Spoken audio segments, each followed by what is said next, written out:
Sumuko ang isa pang suspect sa pagpatay sa babaeng pulis na natagpuan sa Bulacan at ang kanyang 8 taong gulang na anak na natagpuan naman sa Tarlac.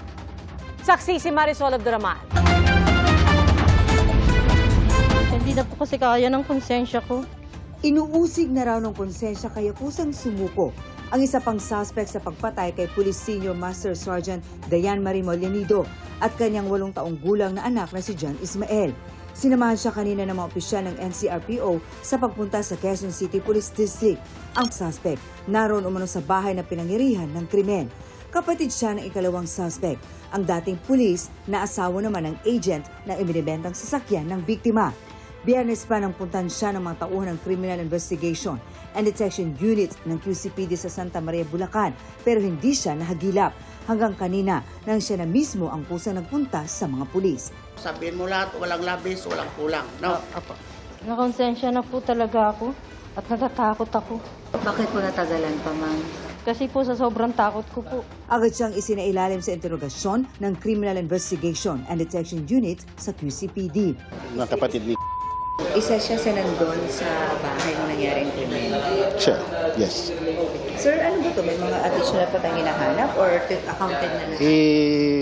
I will, pagkatapos nitong statement niya, I will inform you. So you have more already?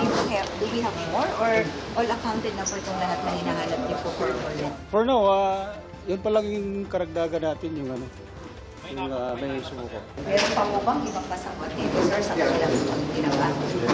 So for yun lang muna information, wala pa kami until such time na may ibigay pa. Sir, ano po yung kanyang participation? Kinakausap pa, iniimbestigan pa lang. Kahapon, konsensya rin ang nagtulak sa isa ring suspect na maglahad ng kanyang nasaksihan. Ang kanyang itinuro may gawa ng krimen, ang car agent at kanyang asawa na dating pulis. Sila po talaga. Wala na pong iba. May gawa.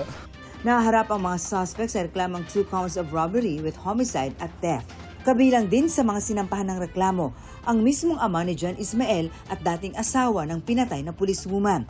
Inaresto kahapon si Police Senior Master Sergeant John Mollenido. Pero hindi makapaniwala ang kapatid ng biktima na sangkot sa krimen ang dating bayaw. Itinanggi na rin ito ng abogado ni Mollenido. Hindi naman siya nakaposa, so talagang hindi naman siya naaresto. Meron po tayong inquest na nangyayari, pero hindi naman po party doon ang aming kliyente na si John. Pero nang tanungin ang PNP ngayong araw, over the weekend, ito na nga, lumabas na nga yung asawa daw, na aresto, sumuko. Ano po ba talaga ang nangyari? Siya po ba'y sumuko? Siya po'y inaresto? Yung asawa po? Bukas, nandyan ang development. Basta ang ating pulis ay nagtatrabaho to ensure that those persons involved and personalities and even group we will hold them accountable for what they have done.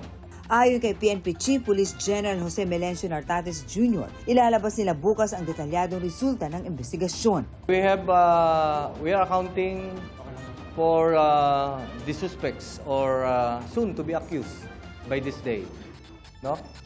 Or respondent by this day about that case.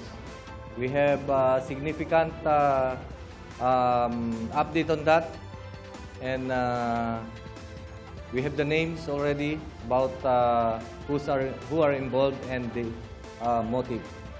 Bukas, bibigay natin yan.